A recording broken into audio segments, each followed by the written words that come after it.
Mira, la primera pregunta es, ¿por qué nos debería de atraer, interesar e informarnos en temas de Medio Oriente? Bueno, porque aunque geográficamente estamos lejos, en términos sistémicos hay una interconexión y una interdependencia compleja que nos interconecta en diversos sentidos, en múltiples niveles, de muchas formas. Es decir, tenemos una interconexión multifactorial en donde intervienen muchos factores, como lo dice el adjetivo, y también multisectorial. Por ejemplo, los principales socios de Estados Unidos, para ir más cerca, son México en lo comercial e Israel en lo político diplomático. ¿Qué nos puede importar lo que le pasa a Israel? Bueno, que Estados Unidos se suele involucrar en términos bélicos, en términos políticos y diplomáticos, en todo lo que tenga que ver con Israel, y eso puede ser también el menoscabo de lo que suceda con México. De tal suerte, pues, que aunque en apariencia estamos lejos, pues prácticamente en el día a día, al ser Estados Unidos nuestro socio comercial, al compartir una frontera de 3.200 kilómetros, además bastante dinámica, la más dinámica del mundo, pues nos habla de cómo estamos vinculados por todos lados con el mundo. Claro, y en este sentido, habría que hablar también de cómo Irán publica la lista de objetivos militares al atacar a Israel. ¿Qué podría hablarnos al respecto?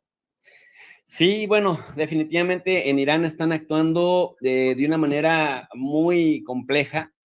porque por un lado saben que aunque tienen capacidades militares para afectar a Israel y también tienen conciencia de que Estados Unidos no se quiere ver arrastrado a una guerra, los iraníes saben que para satisfacer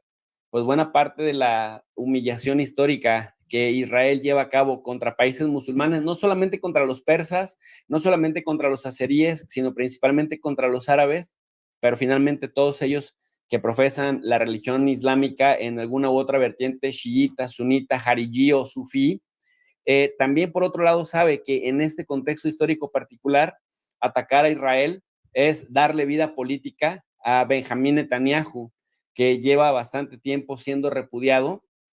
pero también decir que Netanyahu lleva alrededor de unos 27 años dominando el espectro político israelí, que nunca, como a partir del año 2023, ha sido tan denostado, tan repudiado en Israel, y que lo único que le ha salvado el pellejo es justamente la masacre que Israel ha estado cometiendo en la franja de Gaza, y además, pues Irán le termina de dar vida. ¿Por qué? Porque decía George Orwell, ¿no? En este libro histórico que se titula 1984, la creación de un enemigo común externo que amenaza al interior, pues cohesiona al interior, y sea real o imaginaria la amenaza, Irán la psique colectiva de Israel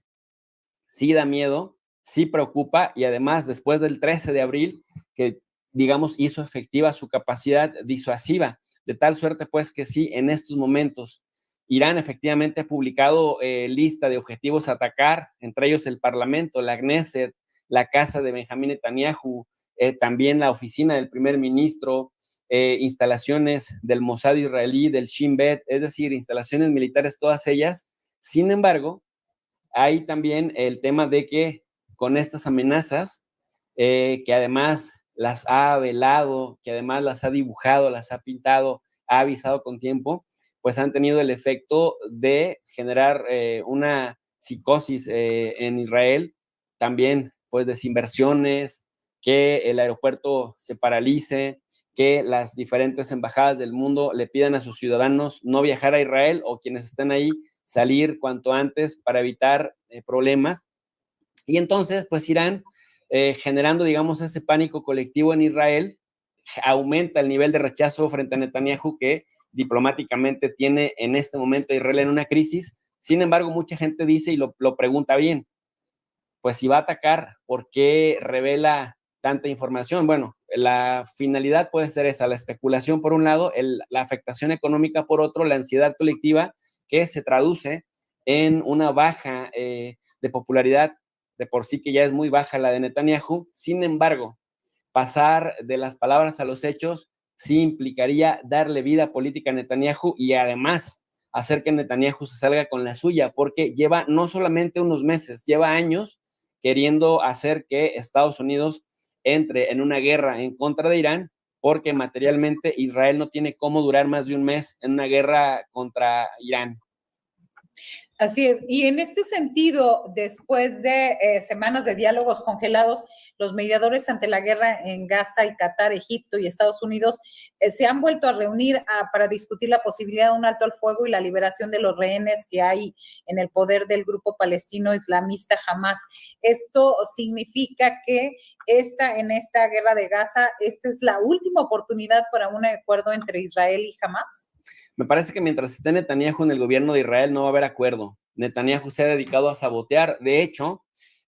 Anthony Blinken, el secretario de Estado de los Estados Unidos, ha viajado justamente esta semana a encontrarse en Tel Aviv y en Jerusalén con altos mandos de Israel, principalmente con Benjamín Netanyahu en Jerusalén,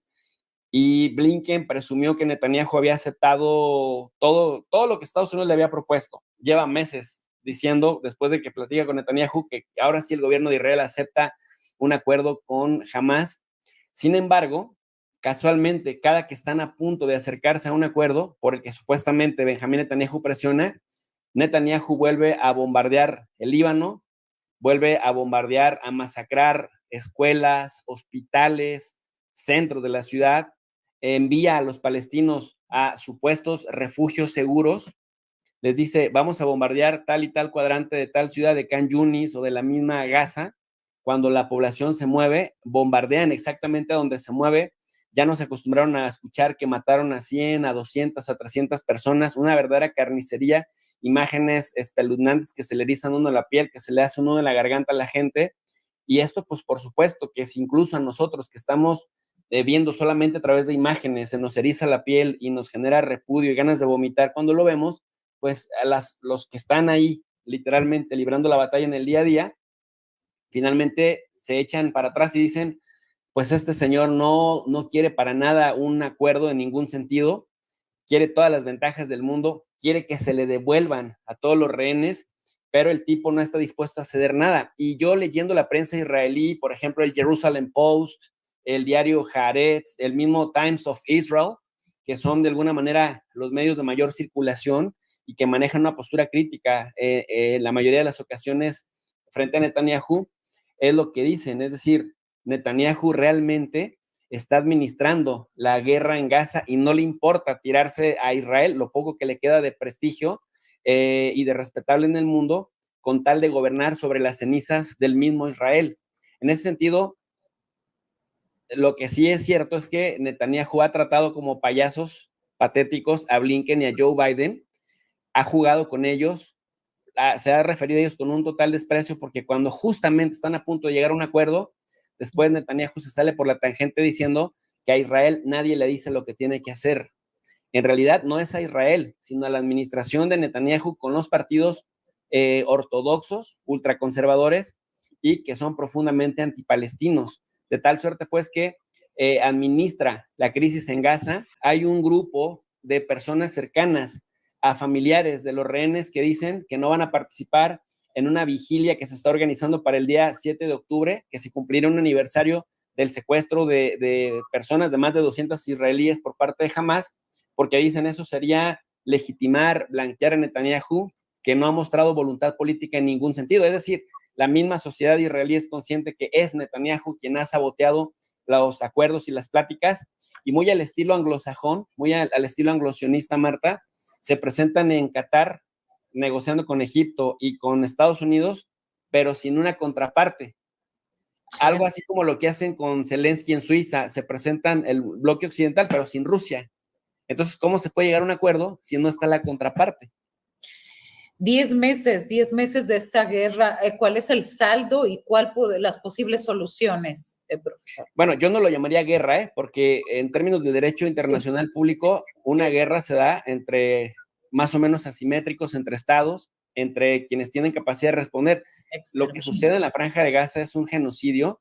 que además parece que al ejército de Israel le hubieran dado una lista de todos los crímenes de lesa humanidad que se puedan cometer y los cometen. Por ejemplo, usan a los palestinos como escudos humanos en la búsqueda de personal y de explosivos en los túneles, las torturas que no lo dicen las fuentes árabes, no lo dice Al Jazeera, o no lo dice Hispan TV de Irán, o no lo dice Press TV de Irán, no lo dice Al Mayadin, ¿no? Del Líbano, lo dicen los mismos medios israelíes, Haaretz, el Jerusalem Post, lo dice el The New York Times de Estados Unidos, que es mitad estadounidense y mitad israelí. Dice, Israel ha hecho prácticamente una lista de todos los crímenes que se pueden cometer,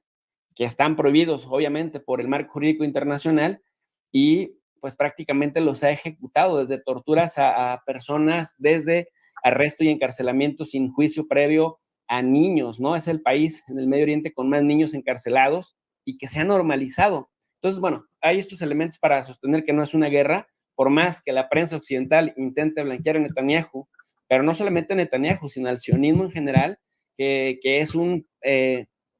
reducto de colonialismo del siglo XIX,